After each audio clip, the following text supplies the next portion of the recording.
Welcome to SkyeTeam's People First with Morag Barrett. Robert Glazer is the founder and CEO of global performance marketing agency Acceleration Partners. He's a serial entrepreneur and has a passion for helping individuals and organizations build their capacity to outperform. And it obviously works because he's been named as Glassdoor's list of top CEOs of small and medium companies in the US. He has a loyal and expansive following. We're going to be talking about one of his latest books, Friday Forward, which is based on a weekly inspirational newsletter that he has been sharing with readers around the world. So, Robert, welcome to People First. Thank you for having me. Oh, I'm excited for our conversation, but I'm going to take you back to the beginning. Okay. I want your origin story. When you were a wee lad and you were sitting in elementary school and the teacher said to you, Robert, what do you want to be when you grow up? What did you want to be when you were a boy? First, they would say, pay attention. Please pay attention. And then they would say, I would have said I wanted to be a lawyer because my dad was a lawyer. And so I thought that was cool and I wanted to be a lawyer. And I did that right up until college, until I interned in 2 law firms, and I decided I now want to be a lawyer. So what was it about the internship that made you say, not for me?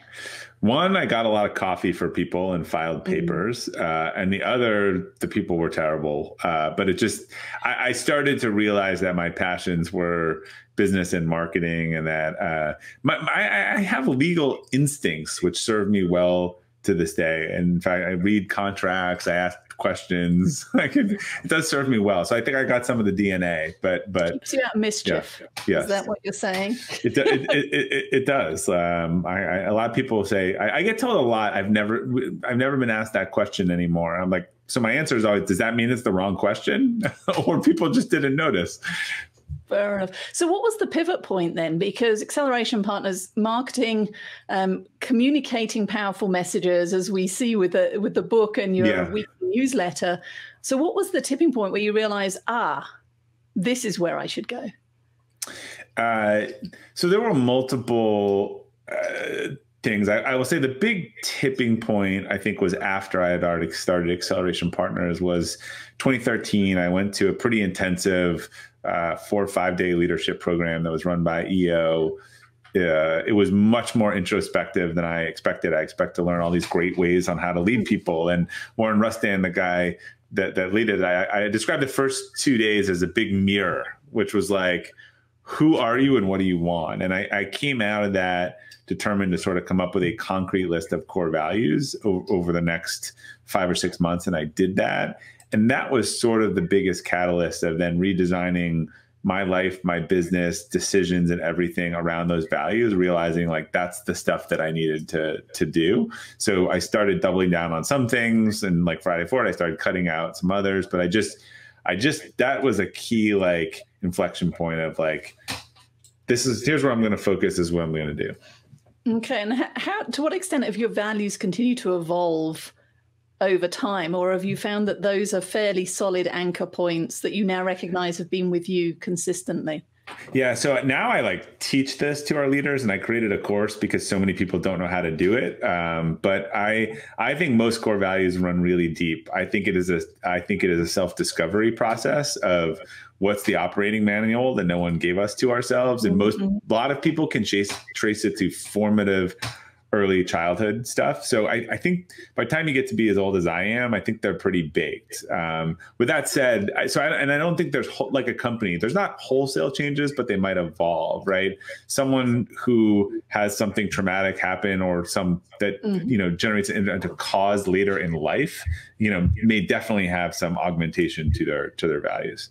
Okay. What I find is, of the core values, maybe the priority with which I focus on them changes, but they're all there. And I agree. Potentially how I manifest them and how I fulfill them changes as I think about, being a mother, and when I've got small children to now having 6'2" young adult men, that just is a whole different family dynamic that one is dealing with and responding to. No, that I totally agree with. I don't think they change. And what I say to people is most people don't know and can't articulate their core values, but they know when they've been violated. Like I think they know when they run into the electric fence, like by feel. The goal is to stay away from the electric fence and to run towards the open part of the field. But most people, they haven't laid them out enough to know, like to clearly say, do this and don't do this. So when you formed Acceleration Partners, you didn't at that point have that deeper understanding of your own personal values, or did you? I did not, but through osmosis, we had a lot of core values. We had 6 or 7 core values as a company. And actually, after I went through this exercise and I became really clear, we cut our company's core values down to 3. We didn't really change them, but we looked and we said, look, these 3 are the same thing. This is too cute. So I say, again, a company, be very wary of a company that says it's changing its core values. That to me is a red flag. But we narrowed them down, and I actually sort of unapologetically went to the business. One of those times where, because we were hitting some walls, we were in one of those growth spurts, and was like, this is who we are. This is our vision. This is where we're going to go. And like, this is a great time to double down or exit left if it's not interesting to you. Well, that takes courage as a leader to actually acknowledge that some people may self-select out and exit left, and be able to do it in a way where heads are held high and it's not a sense of failure. It's just, this isn't the right place. No, I mean, I did a TEDx talk on this. We have this program, we've tried to eliminate 2 weeks notice. We've tried to we stand for a specific set of things that is not for everyone. I don't think there's a universal definition of a great culture. Like I have a friend that has a company, great place to work, but they dress up, hats, and just, it's not my thing. It's not authentically, who I am. They have more of like a Joker culture. So I always say it's like universities or colleges, right? They have very clear, they're all great, but they have really different value propositions. Mm-hmm. Big city, rah-rah school, small country. That's like companies. I think what you're trying to do is find the right person. So if we have someone who's the wrong in our company, like I'll do everything I can. I'd like to, have them be a productive member of our alumni group and help them figure out something different. But at the same time, I'm not going to let them stay at our company and violate our values. I love that. And I love that concept of abundance and generosity and helping them to find the right place to thrive. So I know that Acceleration Partners, you've consistently won best places to work. So tell me a little bit more about the secret sauce and what does it feel like to be part of the organization? Yeah, I always like to say we're a best place to work for about 1.5% of the population. That's our acceptance rate for account manager roles, right? So it really is our core values. It's own it, embrace relationships, and excel and improve. You'll notice I don't need a rubric or index cards, for that. And to me, a great culture aligns with the Gandhi quote. It's when what it thinks, what it says, and what it does are all aligned. And that's what I think is true for us. I don't think it's for everyone. I think some people aren't really embrace relationships. They want to be an individual producer and they're not excel and improve. They want to like stay in the straight lane. So that's really at the end of the day for us. If someone comes here and they don't like it, what I want them to have said is, I picked the wrong company. Those people were pretty consistent between what they said and what they did. People get really frustrated when they hear the CEOs talk about the pay for play core, like integrity and all this stuff. And that's not how people behave. So I really believe that anyone would say that is what they do. I just picked the wrong team. That's not me. Okay. So what impact has 2020 had on how you manifest, but also how you nurture and maintain that sense of team and culture? I think this will go down as one of the hardest leadership challenges that anyone will ever have, including companies that were doing well. So we're back at full capacity. We're in an industry that's doing pretty well overall. But from all the CEOs and companies and sort of mastermind groups, I mean, the mental health of everyone right now, particularly in professional services businesses, which I think are all people, is really tough. And I think I was explaining this to someone earlier today. I think normally if you just picked a random index, like a stress index, let's say 1 to 75, and you'd say normally like we have problems when our stress index hits 75. That's people's capacity. Typically we dive in and be like, well, what's going on? Well, we don't have enough people, or our end of month reports are overwhelmed. Like it's all business stuff that we could fix. People are coming in and hitting that at 30.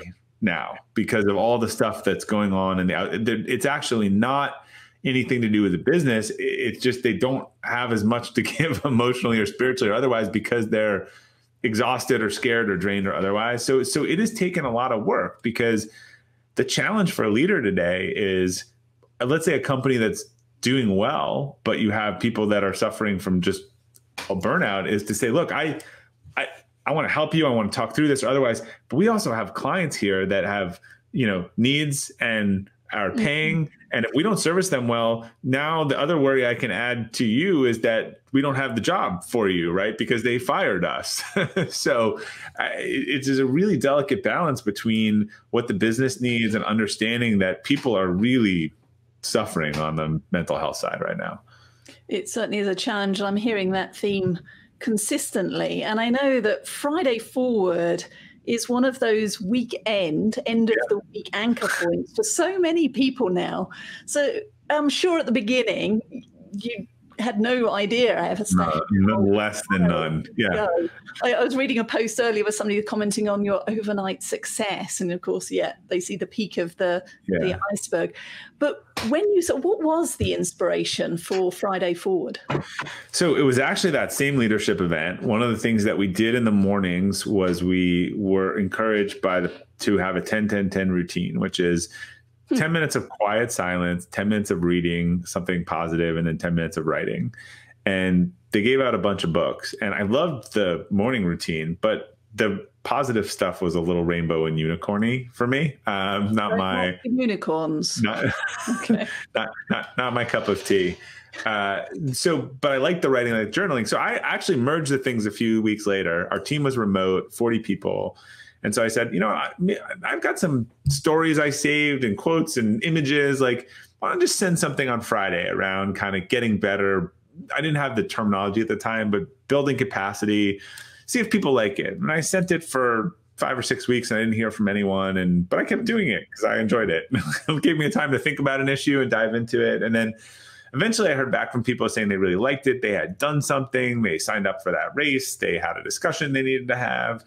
But also interestingly, that they had forwarded it to their parents or their husband's company who shared it or something like that. And to make a short story long, basically a couple of things happened where I realized or a long story short, it was getting out of the company. And eventually I actually made it so that people could sign up for it and it was a BCC thing and put the old ones out on a website. And someone wrote an article saying this is the only newsletter I read each week. And from there, it just sort of spread very much so within organizations where team member or leader would then be sharing it with their whole team each week. And, fast forward 5 or 6 years later, and it's a couple 100,000 people in 60 countries, which is still crazy to me every Friday when I open up the thing and I see the pins all over the world of people opening it. So on the other side, then now you've got all these people waiting for the bing, you've got mail. If I go back a few years the pressure is actually what keeps the pressure to have to deliver value. I actually think is what has kept me going. Okay, it's like you're the lucky mascot, because if you miss one, today was actually 250. I noticed. Wow. So that's I have not actually missed one. I've had some ones that are more summaries or year end. The only one that usually it's the January, because so many people are on vacation. But this is interesting how you learn this. So I was like, I'm not going to waste it on people on Christmas. But I did start a couple years ago. Here are the 10 most popular ones of the year as a recap, kind of like, and the most clicked on of the entire year and was the recap. It was pretty interesting.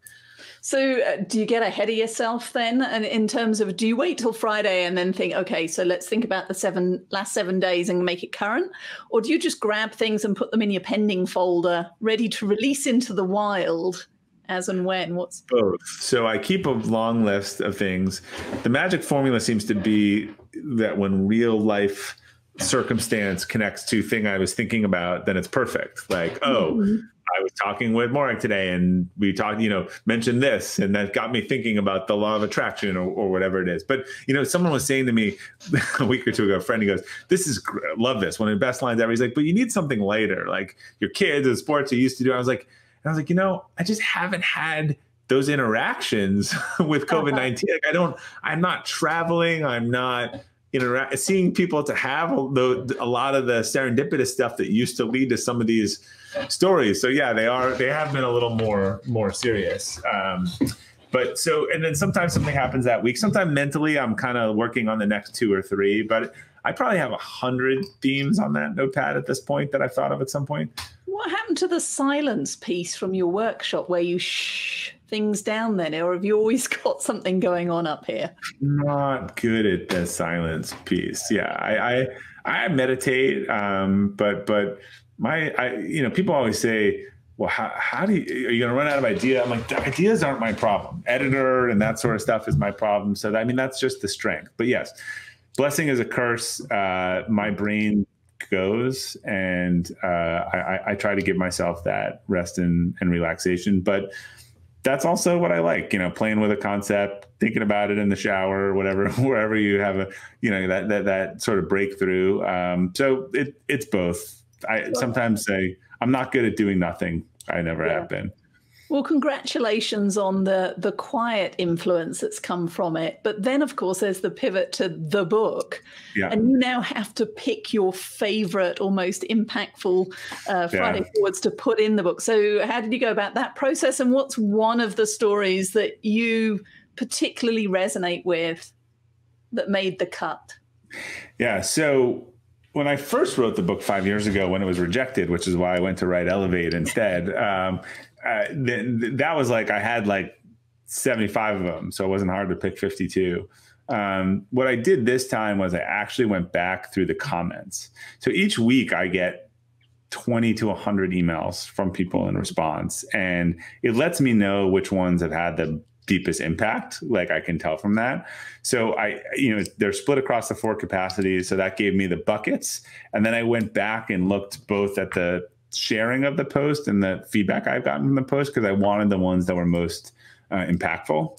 And the favorite question comes up a lot. It's like picking your children. I will say that the theme, and this goes to today's Friday Forward, but the theme of some of my favorite ones is sort of the debunking the myth of the overnight success. And I enjoyed the research on the one for Ed Sheeran, and that's one of my favorites. Just his story, because it's an example of someone who's, look, most people don't even realize, most people are a singer or a songwriter, and it's hard enough to become good at one of those, right? But he is a singer, songwriter, performer, platinum level. So like talent out the wazoo. He was like homeless for 5 years trying to get discovered, so it's as much talent he had. And you could look at it and say, wow, I mean, today, but if you actually look at what he gave up, what he did to get discovered, taking his last probably $500 and flying a one-way ticket to LA and couch surfing, where he ended up at Jamie Foxx's studio. He just had such a specific vision of what he wanted to accomplish. And I always appreciate those stories. Love his music. You mentioned earlier there the 4 capacities. Can you say more about those? Sure. So the 4 elements of capacity building, which was the basis of my book, Elevate. And so Elevate is sort of the framework of capacity building. Friday Forwards are all the stories. So you could read one or the other. Like some people want to hear the structure of it, and then the others could read, 12 actual stories that will highlight that concept for them. So the 4 elements are spiritual capacity, which is really kind of what you want most, your core values, your North Star. Intellectual capacity, which is how you think, plan, learn, execute with discipline, set accountability. I think of that as your personal operating system, like kind of your learning mechanism.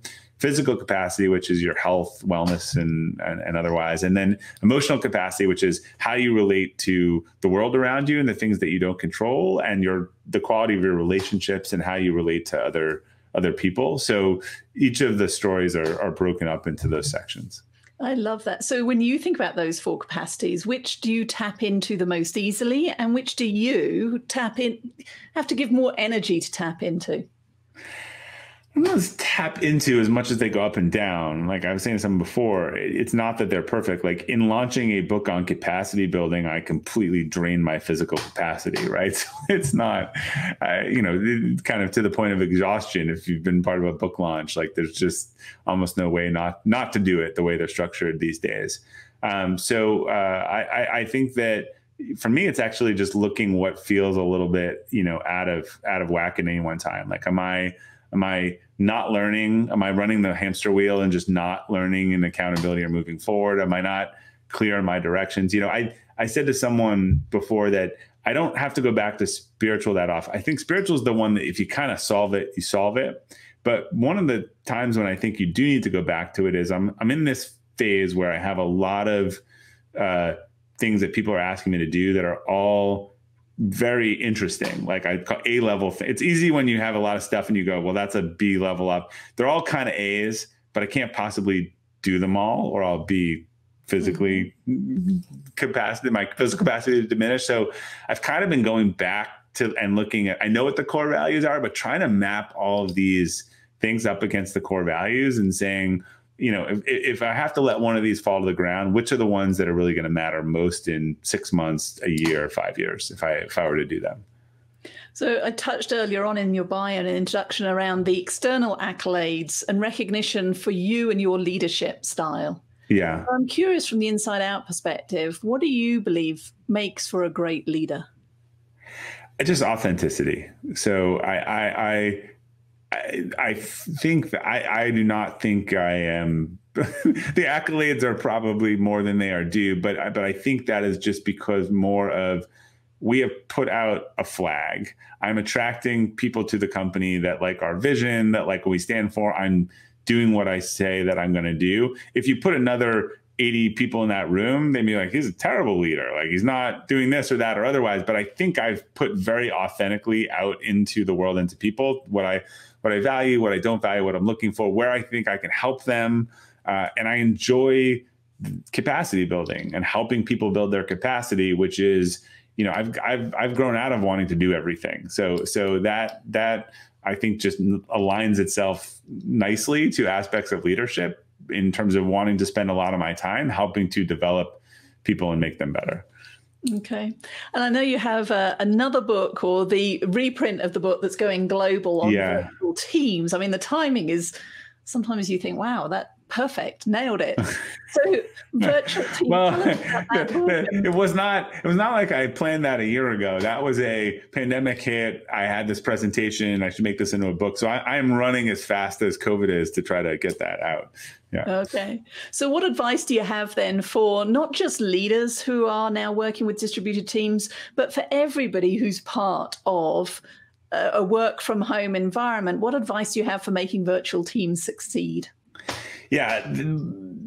Look, there'll be a lot of companies that decide they want to do this, don't want to do this, but this has not been an ideal scenario, to have no warning, to have kids all working from home, to have, no office setup. So I think what's really important, I actually go pretty deep into culture in this book, because I think there's a foundational element if you want to build this type of culture and the type of accountability and flexibility that you want to have.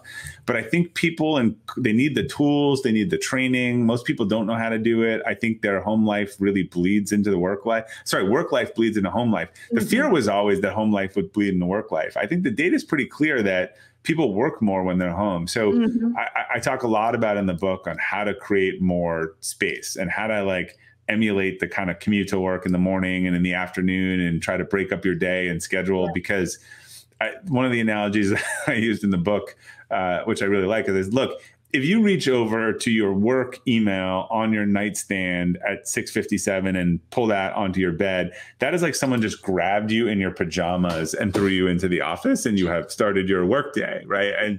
And that's basically what's happening. So what you should do is you should have that phone downstairs plugged in. You should go make your coffee. You should go read or do whatever you want to do, and understand then when you turn that on, you are in the office.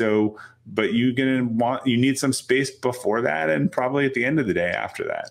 I couldn't agree more. I have to say I fell into that same trap. And I think all the research I've shown is that on average, our work days have grown by 3 hours, let alone the multiple responsibilities we're doing, like homeschooling. And so I recorded a short article recently about how I've reinvented my commute, i.e. it's no longer bed, desk, bed, but I will walk around my neighborhood to and from work at the beginning and end of the day. Oh, look, you're already following the key recommendation. Yeah. Yes, and I will admit I've fallen off the wagon a couple of times. This morning, for example, it was a bed desk commute, but that was because I started very early.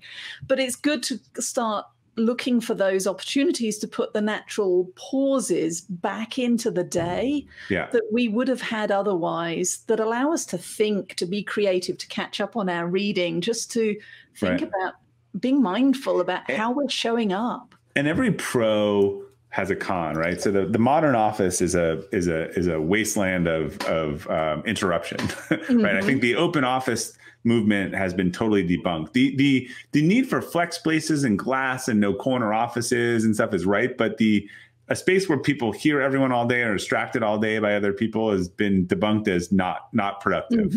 But look, at the same time, you can sit down at home, not look up for 4 hours. No one interrupts you. There's no social cues, and you can really and then you're kind of burning yourself out. So you need to create a day full of stuff. I really believe in scheduling everything, like when you're going to end your day, when you're going to work out, when you want to break, when you're going to go for that walk, because otherwise you do have the ability to jump on a bunch of these calls and look up and it's 6 hours later. So as you look to the future, then what are you hoping that we all take away from this experience? I think, well, first of all, a lot of the people who might not, they're not getting a pretty good look at, particularly if you're someone with young kids and you hate it right now. This is not what it looks like normally. So I think that people will understand two things: that there's a lot more flexibility in remote work that I think would be productive and healthy for both employees and employers. At the same time, it doesn't work just by accident or just, hey, go work from home and call something. You need systems, processes, tools, training. You need some intentionality around it to really make it work well. My fear is that a lot of companies are going to get addicted to the cost savings of this during this pandemic and won't actually reinvest in what they need to do to make it a successful environment. You introduced me to someone I just interviewed for my book, and what, large company, and what he was saying was that they're almost thinking about what's the normal overhead per person in the office, and giving employees that money to set themselves up properly, at home. It's different. You need a light, you need a camera, you probably need a green screen. Longer term, when COVID's done, people don't want to see your dishes in the background. They don't want to see your kids. I think there's some grace on that now, but you're gonna need to have a more productive environment. Well, Robert, I've really enjoyed our conversation today. Thank you so much. And for those listening, how can they learn more about the work that you're doing at Acceleration Partners, but also your thought leadership with your books and the newsletter? Sure. Yeah. If you're interested in partner marketing and what we're doing, it's accelerationpartners.com, or probably easier to Google it. And then my podcast, books, Friday Forward, everything is at Robert Glazer, GLAZER.com. And I'll make sure all of that information is in the show notes around here. Again, Robert, thank you so much for sharing your insights today. Thank you for having me. Thank you so much for joining Morag today. If you enjoyed the show, please like and subscribe so you don't miss a thing. If you learned something worth sharing, share it. Cultivate your relationships today when you don't need anything before you need something. Be sure to follow SkyeTeam and Morag on LinkedIn, Facebook, Twitter, and Instagram.